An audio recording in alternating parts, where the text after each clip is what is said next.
not. So we're squeezed into fairly narrow bike lanes instead of having an open public way that would just be safer to cycle on. Hi, I'm Kimberly Winick. I'm a commercial lawyer, business bankruptcy lawyer, and I'm a cyclist. And I've been cycling for 30 years now, and I do it for health, I do it to run errands and save time, and I do it just because it feels good. Cycling, obviously, it's environmentally sound, and why drive a car when you've only got a short distance to go? It saves time. It's a nice way to socialize, and cycling is a way to be more in touch with the world around you, and I really like that aspect of it. I met some of the people with LACBC. I went on a couple of organized rides. I really liked the people. I like the fact that we're trying to educate students to ride more safely. We're trying to educate their parents about why cycling is safe and healthy. We're trying to educate the community about the contributions that cyclists make in terms of reducing traffic, in terms of trying to make ourselves healthier, and being more in touch with the world around ourselves. And LACBC's programs, particularly going into the schools and teaching how to ride safely and when to ride and where to ride, and also the Operation Firefly, which I've had the privilege of being a volunteer on, where we actually reach out to the community, including people who really need bicycling as a way to get from one point to another because they don't have cars, and the only option is public transport. And so we make lights available because it's the law for night riding, but also because it's the safe way to ride all the time. And we had the fortune of one of our partners, Lime, making helmets available so that we could also have cyclists wear helmets when they get their new lights. And again, it's not necessarily the law, but it's the only really safe way to ride. So we do those things, and that's why I thought it would be important to be part of LACBC. My vision for the future would be that cycling is easier and safer than getting in your car every day.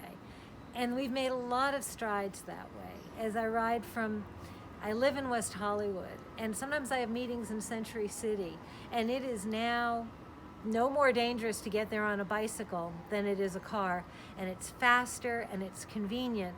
And there are these continuity problems where you're riding along as a cyclist and you say, okay, there's signs out, people know it's a bike lane, and all of a sudden there's a sign that says, bike lane ends. It's like, wait, what am I, but beam me up, Scotty?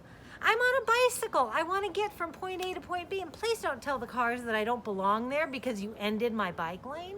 Well, we need continuity, and we need for bicycles to be able to be treated as and respected as a sensible form of transportation and one that contributes to the community. We're not just in your way. We are going your way, and we're doing it without taking up your parking spaces or polluting your air.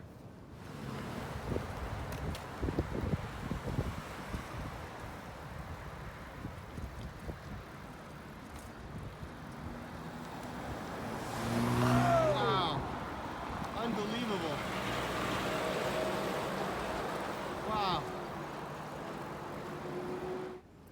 It's important that people have options for travel, and especially people who can't afford a car or, like me, don't want to use their car all the time. I mean, I live in a walk-friendly community, but a lot of people don't.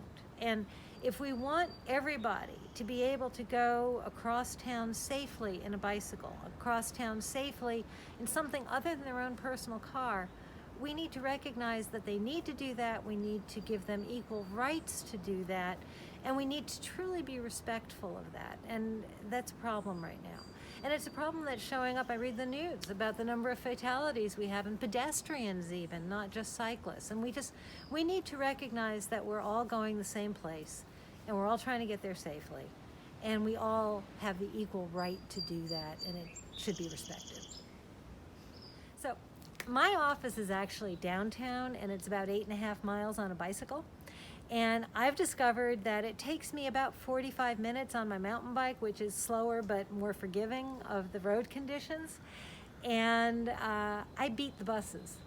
So, which I think that's interesting. And I also find when I get, particularly on my mountain bike, I feel like a kid again. So every day, if I'm going downtown to the office, instead of getting in a car, I get on a bicycle. I get my exercise without having to allow any more time, because frankly, the car commute takes about the same time.